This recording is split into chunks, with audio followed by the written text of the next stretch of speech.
support aux Hollandais la biso na pesi bino mbote bipa nya surtout bozali ngawa bino gloire bosobe autrement dit bosobal na yeb sarabino que non. Si vous voyez mon visage, c'est qui veut dire que non, il y a du nouveau. Il y a du nouveau où? Il y a du nouveau dans Positif, Congo Positif Télévision, place na Osengabino, bo s'abonner, Bananzambe TV. Donc, Yangoana, bo s'abonner, parce que na otambolana Arnaud Anzolo, yé ne mutazo monter, babilo konyon c'est tout autre sala, et kozala vraiment malamu, bo s'abonner, et kozala malamu. Na uta ki pa ya bato a PPRD, bato a INC, bato a MLC, bato a nani. Nazo recommandé bino kolanda ba émission nanga oileki sikoyo na koti na kon ya IDPS na ye kokutana na moko ya bayo balobelaka IDPS ye komona ye David Tunga, c'est avec lui que nous allons discuter makambu oyo ya politique oyo bandeko mususu balobeli na ye tozo solo lango awa sans plus tarder s'abonner et kokuter et loko moko te po o soutenir ton jeune frère Gloire Bosobo Zomona, ton jeune frère Arnaud Anzolo, Ozomona, Azo Salabilini, Oyo Kozala, vraiment malamu sans plus tarder.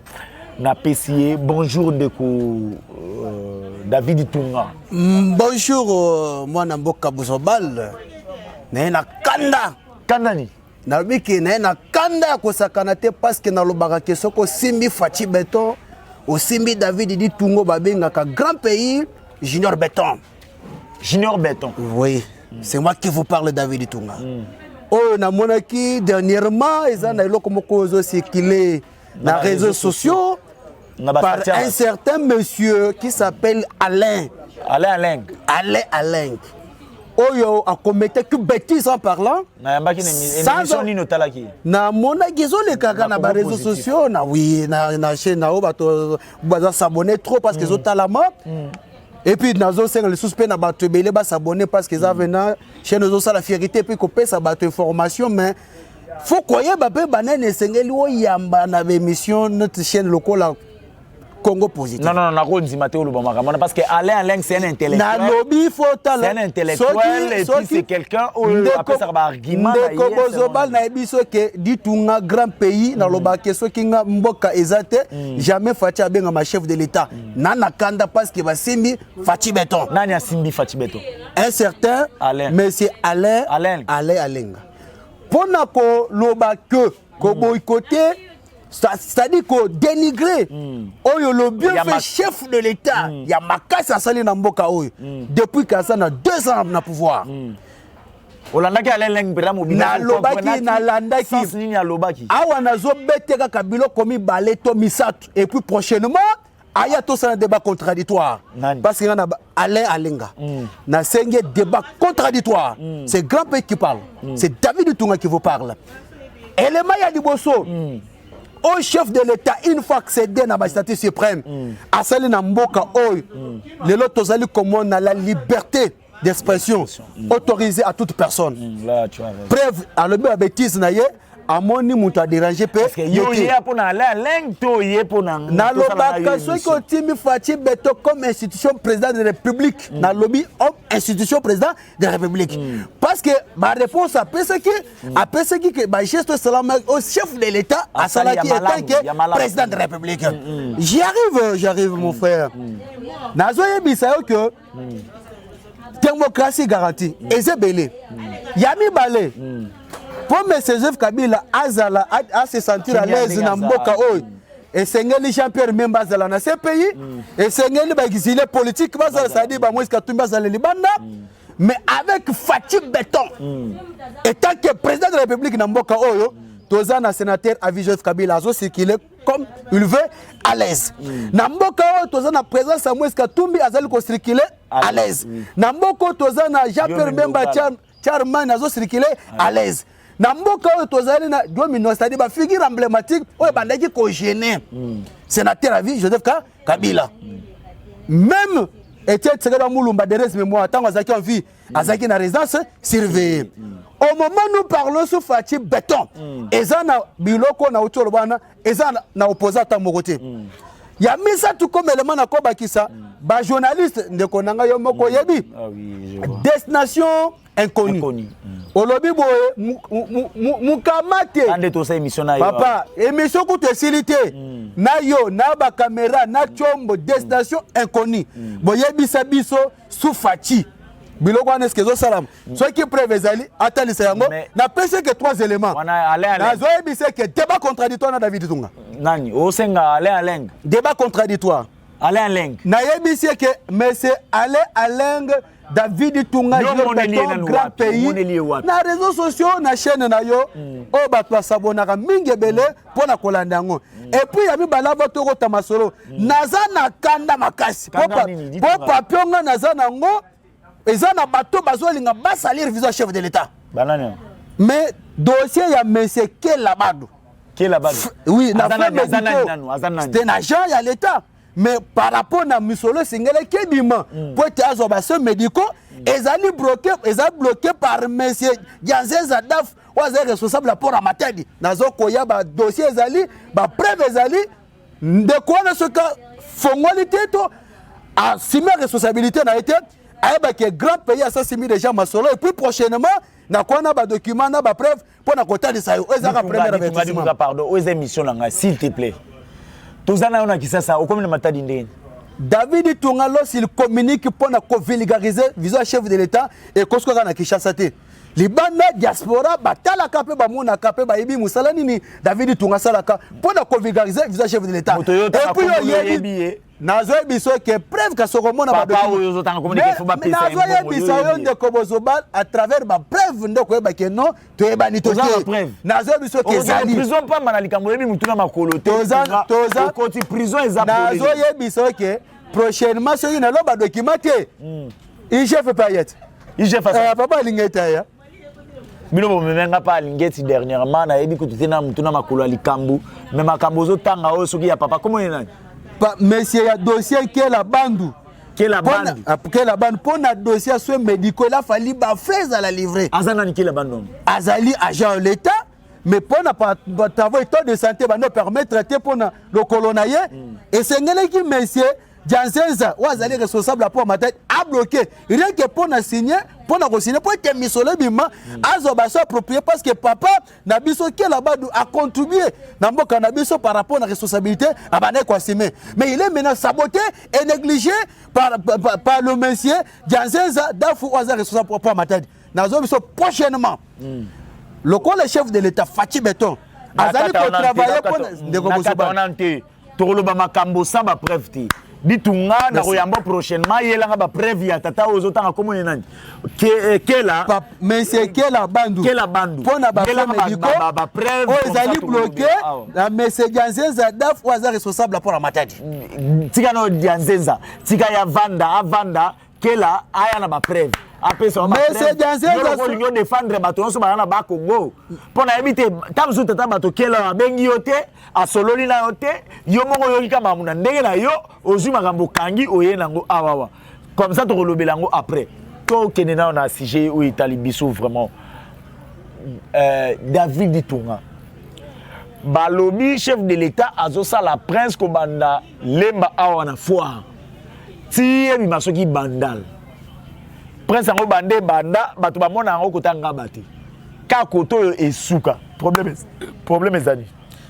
Merci mingi ndeko bosobal na kanisi que cette fois-ci batu faut baye ba pe ba comprendre tango moni jeso ya ngobila na ville province à Kinshasa ngobila zo confondre Kinshasa na Yumbi à mon humble avis ngobila sengela dégager yango omoni lokola baza famille moko politique na président de l'Assemblée provinciale passé Godin Poyi a une décision yemoko sans pourtant kozo aval na baninga nyonso na conseil de bavanda rapona kozo décision par rapport à ma mesure barrière à kozo décision yemoko tin et sengeli bavanda pour te ba lever option wana tellement que monsieur Gentini Ngobila oyebi ke monsieur Gentini Ngobila a wuti ko tambwisa bato wa de l'autre vendredi mercredi jeudi ndeko nanga mercredi pona longwa ville na comme limité j'ai dépensé 10 000 francs 10 000 francs. Na lobby talaka ka ville pona komba na limité à pamba. 10 000 francs. Azali ko jouer jeu ya Kabili. Biso na biso le pouvoir na démontrer yo Ngobila na union sacrée démontrer grâce. Papa elingi koloba te ke no mutu soki za na union sacrée soki mettre acte moko ozali ko fixa chef de l'état ngai na beta maboko. Soki nga na dépenser na 10 000. Bon so a dépenser combien? Et puis mukolo yango malade yango ezaki contaminé na batu toté parce que aucun arrêt de bus plus de 1000 personnes. Dans chaque jusqu'à 22 heures plus de 1000 personnes. Ce bino bolobi que nous respecter ba mesures barrières. Mais au moment que avec des décisions ya zo ki wana à vrai dire décision wana bato balinga ki bazo yango ezali ba député na biso na kati assemblée nationale. Au moment bilo ko mususu ndeko nazo biso ke elingo lo bateke so mutaza na union sacrée oya ufinga chef de l'état to oluko o dérouter visa chef de l'état ngadi tungana beto mboko jamais okomona nzela nayo lelo dossier ya route nzela ya route ya Kikwito koti na Mombele oyo ba président ebele ba leka na mboka oyo ba sonja pona nzela na te soit plus chef de l'état Félix Antoine Tshisekedi alobi ki apesa pe valeur na Mombele aveni Mombele pe bazotonga yango Kikwiti pe ndenge moko o lelo ko esala mana nute bandal banda 24 oui et que tu 24 ponzela oyo po sala mandeko pe to sala ba émission place wana na banda ki conseil ke basala nzela avant kutu babanda ana banda kolobela yango na zaka trophée na lokwana parce que mta contredire ngazati alors les lots to komona keno esengele ki mbongo bima pour te misale continuer mais comme déjà bloqué quelque part nazoya ditu ngazoya et comme déjà bloqué quelque part. Mais c'est Gentini Ngobila yebi. Pourquoi ils ont bloqué? Alors bilo kwandengo na biso to kotika nzela te. Tant que biso to zala pour convulgaser visa chef de l'État parce que tant prochain ne salami et puis babandi misala ba tutu baza ko sepel. Mais lelo komi ya komi stoppé. Autant ba pesa ki délai, ba ki c'est pour une année. Mais tant ba stopper déjà ça fait un mois. Mais ça là ne salamate. Ça dit que na une année, un mois ça nini et longwe. Ça dit que ça soit un mois comme sur 13 mois. Alors tant qu'il dit tout ngakolo mabele mwamba. Pas vulgariser visa chef de l'état. Mwamba mobimba et puis c'est le plan national et international même dans la province. En tout cas eloko ngana kotika ngotende ke bozobal. Donc kende ngana yo inide tina terrain pour n'attendre de son comment que misale zo sala malisusu te. Et Katani basa soute. Est-ce que yo tamboli awati obiminga bakuno moni mi télévision et za radio te.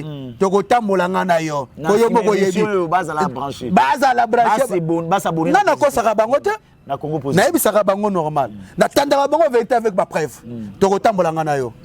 Pona été comment ba stopper nzela mais c'est Ngobilaza parce que yeba mutaki ko inaugurer yango. Mais là comme bloqué à cause de quoi? Pendant un mois, il ça m'a sauté. Parce que Nzela Oyo ça Ngobila, to eza chef de l'État. Ezali sous impulsion ya visa chef de l'État.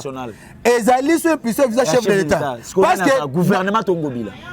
Olobi? Nana osala yango, eza gouvernement. Aya qui commencé ba travaux na bénédiction chef de l'État. Parce que biso mukolongo tando tando le chef de l'État sanine. Aya, mais yene mutayaki.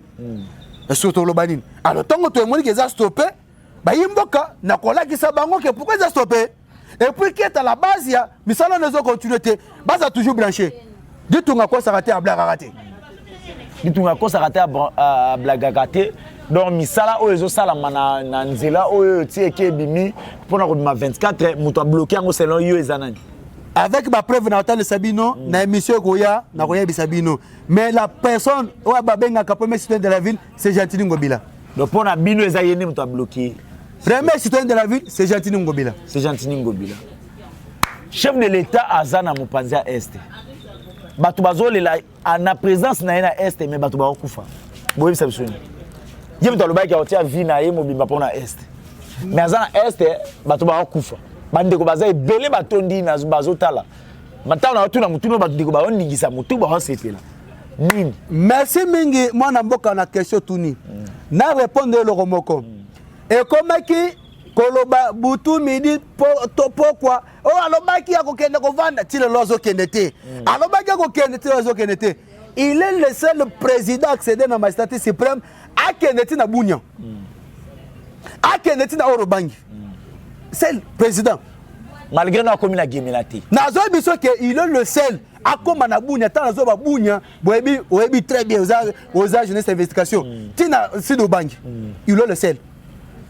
Les lots, bazangi ba argument. Mais biso peut tomber peu na pose. Tout le monde qui ba manipuler ba na classe, ba bibi na nzela, oh président Yaka. Mais le biso peut ba kino peut tomber na pose na ye. Azonga peut tomber na ye. Azonga ni avadi pa bino tamu. Na lobi biso ba na classe ma na nzela, ba lela ki asa nini? Akenata la bango. Mais biso peut ba kino toleli tozangi tozala ba absence na yet. To mo luka pe ya to mo na yet. Toza pe na posa na ye. Toza pe na posa na ye. Ba juro ya sali eza ekoki, toza pe na posa na ye. Alors c'est pour vous dire quoi? Ndeko na ngai, makambo salama na Esther, même président Félix Tango azaki liboso ya bande kona biso, bon mona ki lolenge kani ayambana ki na bana classe. Ndeko, c'est la toute première fois un président qui demande pardon à bana classe. Malgré moi na ebisaki ke non mokonza kosa, papa moi na kosa rate. Voilà. Merci. Moi mokonza sengi bana pa pardon. Pardon eza na mabe sali bango te, eza mabe oyo ba policier ba sali. Eza ko kosa bango te parce que lelo kije eza kuna. Tango eza kuna à renfort. Bande kona biso ba keneki formation, biska mususuma tozali koloba, ba terrir massivement na Ituri. Pour renforcer la sécurité. Pour kuna eza soko sakano zanango. Depuis ba tie kije kuna, de konanga na zoyo bisayo. Ba territoire ozalaki occupé plus de 20 ans. Ils ont déjà récupéré l'armée na biso. C'est un tobet la bango maboko. Toba ke courage, vous en soutien. Mobimba, il y a peuple congolais na Simanabino. Guerre plus de 20 ans. Et quoi qu'il soit jamais un état de siège il y a un mois. Ce n'est qu'avec le temps. En plus, bato bazo ke nekumuna, bazo bunakuna, eza ba esprit eza batu. Lelo to monaki ndenge nombre o etina maki kuna, ezaki bongo te. Ben infiltré kuna yango tanto zaka na likambo be mibale ozo sala keno etombola mboka na biso congolité na likambo tali chef tika mamba congolité ngani mais kuna pe babibi na zola kisanga déjà que temps c'est ki mamba congolité zolo mamba congolité na kimité congolité zolo mamba congolité papa olo mamba congolité ba je ko expliquer biso déjà eza une manière na bino ya koluka nini ya ko écarter bato mususu net Moïse Katumbi be mais Moïse Katumbi s'il vous plaît na répondre na lokola na no lobi boy pona Moïse Katumbi mais pona nga Fekofa présence nango eza vide Moïse Katumbi ko poser na présence même ya Fekofa asani na Fekofa ako ba président Fekofa mais ce que na zo bangelo moko po ba joko na biso libanda ba ko risquer ba comme ba italien ba ko risquer ba comme ba juif ba joko te mais ceux qui a postulé na présidence à Fekofa a mérité parce que azane na zo biso ke côté football yo kana bisa yo omona mboka na biso et c'est là le mutu na mutu a œuvrer na domaine ou azane expérience eza na mutu moko ta contredire ngai même atage kindala mon grand frère je salue en passant a contredire ngate que côté sport Moïse Katumbi aza expert en tout cas madusu nyonso Mega monenge mazemba banda koza ba titre Ligue des Champions wana oh na foot en tout cas le para banda koza pena ba titre kana ndenga en désordre nazo biso ba compétition nyonso léopard na léopard parce que azana expérience côté Moïse Atika présidence de la République pour aller au comme président Fekofa non on appelle des conseils que présidence ya Fekofa ils avaient dazo mérité ce qu'a postulé muta contredire azate a mérité ngo bakoza ngo na mokusa to koma déjà na suka ya émission di tunga to kucho na retard parce que vous avez une occupation belé. Il y a d'abord to pesi merci pour na ko répondre quand même na invitation na biso mais na tuna ki aller à lengo oyo zo tombukela mituna oyo soki président de la République batangi langa makamu misatu oyo ya malamu président de la République asali yo siko di tunga na rotuna yo tangela biso mituna misa makamu misatu oyo ya mabe o mukoza mboka sali banda za na pouvoir ya liboso ngai nde nazaboye ndenge bozobal oyo aza na pouvoir aza parti UDPS problème ya ti siko ngai na ya mabe tangela biso po ti boza wana eza teke bolamu na bolamu ya mabe tanga te o mukoza mboka sali ya mabe banda za na pouvoir koloba mabe te loba moi constant ou peut-être conseil na kopesa na chef de l'État s'il vous plaît ndeko bozobal tokana ndeko bozobal na sengi yo makamwa mabe ndeko bozobal yoka te na lobi boy Étant que citoyen congolais, conseil, to bosenga na kosenga na chef de l'État. S'il vous plaît. Bosenga zate. Tozoloba ya mabe. Ndeko bozobana. Ya mabe o mukonza mboka sali. Po aza mutu, aza parfaiti. Ya mabe o mukonza. Ale alenga lobi makama malamu o mukonza mboka sali bino botomu. Merci beaucoup. Zela siko. Ya mabe o mukonza mboka sali. Ya mabe. Obi o ngada bo ditunga. Zela no tena répondre ce que. Ya mabe o ngada bo ditunga na banda ko condamner. Isa coalition FCC cash. Parce que même peuple congolais ta moko ta sepela nango. Ya ngwana mbali. Ya mibale. Cabinet na ye. Trop de coopérants. Merci. Wana muta contredire nga azate. Ya misatu. Bato FCC o bakoti na union sacrée. En quoi vouloir respecter vision. Ya chef de l'État. À titre d'exemple, tala makambo salami na Sénat pour rien que pour na lever immunité ya matata poni. On ya kotana kina bango, asoki na bango pourvu que no basal entrave na justice. Que toute personne au monique aza innocent a kenene abima innocent devant la justice. Je pense que na tangelo yango. Otangeli ngangu. Ce que tangeli ngama malamu o Kabila sala panda pour nini na ye. Malamu. Ya malamu. Malamu. Yoko tolobi misatu. Yoko tolobi misatu. Mais ngako tunako bata 5. Ya malamu. Ya malamu Joseph Kabila sala. Ya liboso. Joseph Kabila tikali biso ba ujana. Bande kona biso bana basi. S'il vous plaît, je te réponds à question. S'il vous plaît, na répondre à question na yo. Ce qui tobi affaire ba ujana. Eza sur régime ya ba policier. Ba policier te ya bana bande kona biso basi. O bana mika notama. Oui. Ba policier te bana biso bana basi. Wana élément liboso. Ya mibale.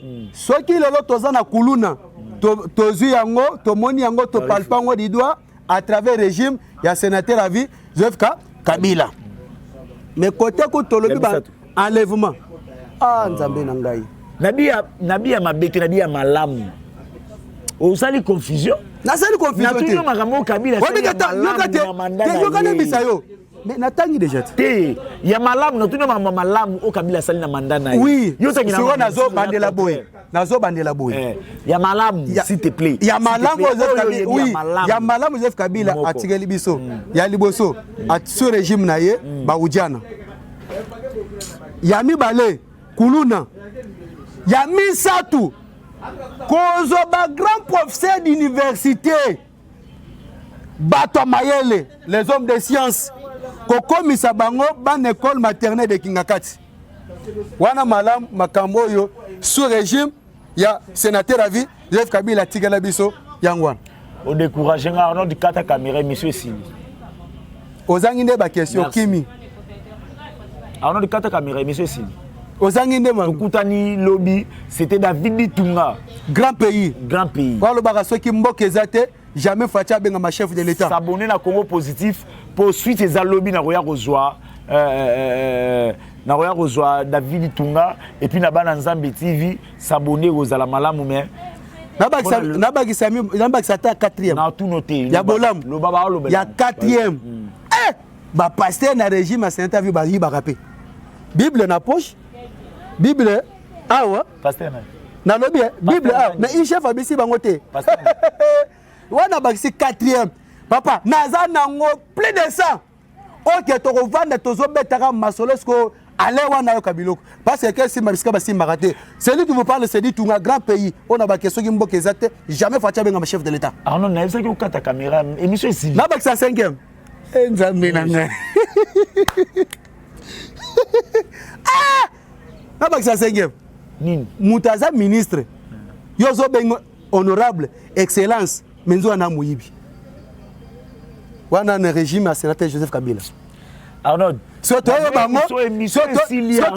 bango taverne IGF télévision Zangonga émission Sili. Na bakisa 6e. Ba s'abonner ni na bakisa 6e prochainement point ba. Na bakisa 6e. 6e.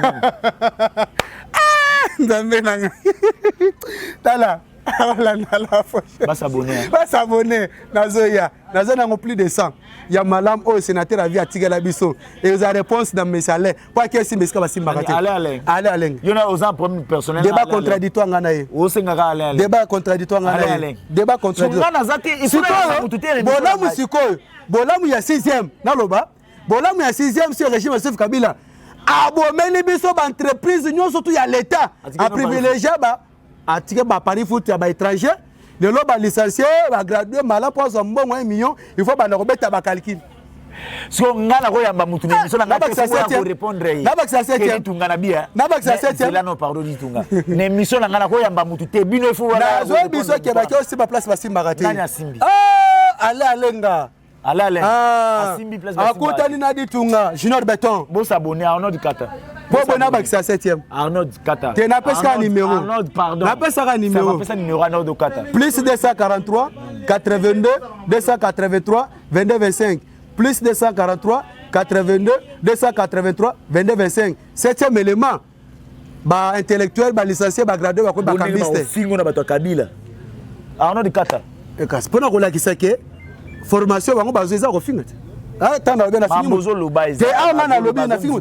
oya ko finga ko refléter éducation azoka na parti politique na ye ya biso ba éduka biso bongo te tango yo yepona ale na fingi mutu te o mona soga moni ke ngana kosi aya to sende débat contradictoire s'abonner à Arnaud Kata pardon et monsieur Sini